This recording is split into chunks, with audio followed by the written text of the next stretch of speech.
Hello friends, இன்னைக்கு நம்ம கலகலா எப்படி பண்றதுன்னு பார்க்கலாம். இது ரொம்ப சிம்பிள் and easy recipe.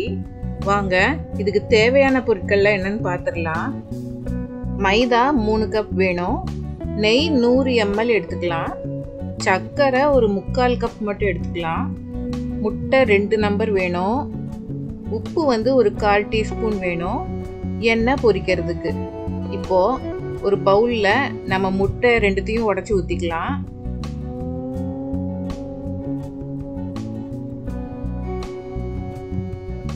இப்போ இது கூட நம்ம நெய் ஒரு 100 ml எடுத்து வச்சிருக்கோம் இல்லையா, அதையும் சேர்த்துக்கலாம். 1/4 டீஸ்பூன் உப்பு, இது வந்து இனிப்பு நல்லா எடுத்து கொடுக்கும். அப்புறம் 1/4 கப் சர்க்கரை. இப்போ இது எல்லாத்தையும் நல்லா மிக்ஸ் பண்ணணும். சர்க்கரை நல்லா மெல்ட் ஆகணும். கொஞ்சம் கூட அந்த கட்டித்தன்மை இருக்கக்கூடாது. இது வந்து கொஞ்சம் ஒரு 10 நிமிஷமா நல்லா நான் பீட் பண்ண பிற்பாடு பாருங்க இப்படி வந்திருக்கு. நீங்க வந்து சர்க்கரையா பொடி பண்ணி கூட நீங்க சேர்த்துக்கலாம். இப்போ நல்லா சர்க்கரை மெல்ட் ஆனதுக்கு அப்புறம் கொஞ்சம் கொஞ்சமா இந்த மைதா மாவு போட்டு நம்ம சேர்த்து மிக்ஸ் பண்ண வேண்டியதுதான். இது ஒரு சப்பாத்தி மாவு பதத்துக்கு வரும். அந்த அளவுக்கு கரெக்டா இருக்கும். அதை நம்ம வந்து பிசைஞ்சு எடுத்துக்கணும்.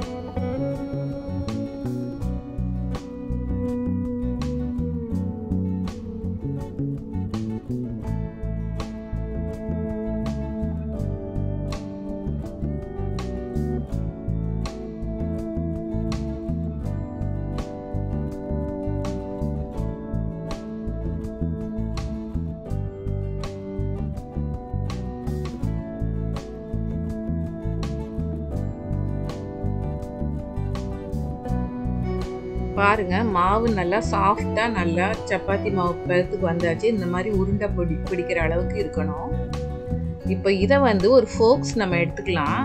இதுல வந்து சின்ன சின்னதா ஒரு சீடை அளவுக்கு மாவு எடுத்துட்டு ஒரு சின்ன சின்ன பால்ஸா எடுத்துக்கிட்டு இந்த மாதிரி ப்ரெஸ் கொடுத்துட்டு அது ஒரு உருட்டினோம்னா நமக்கு வந்து அந்த தடம் அப்படியே பதிஞ்சிருக்கும்.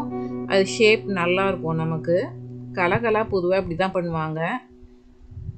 சீப்புலாம் யூஸ் பண்ணி பண்ணுவாங்க. நம்ம ஃபோக்ஸில் வச்சு இது மாதிரி பண்ணலாம்.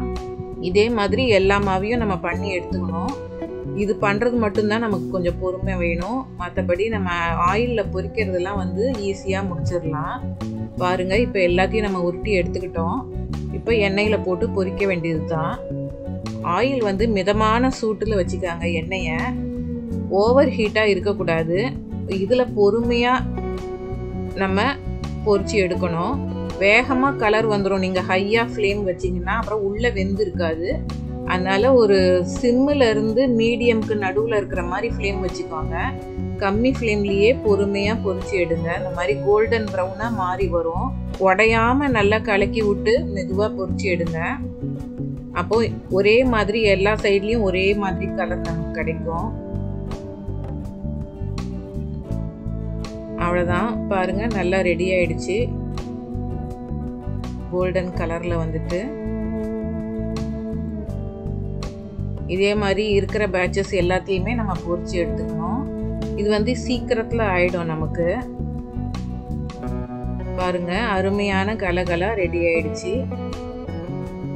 நீங்களும் இதே மாதிரி ட்ரை பண்ணி பாருங்க. எங்க சேனலை லைக் பண்ணுங்க, ஷேர் பண்ணுங்க, சப்ஸ்கிரைப் பண்ணுங்க. தேங்க்யூ.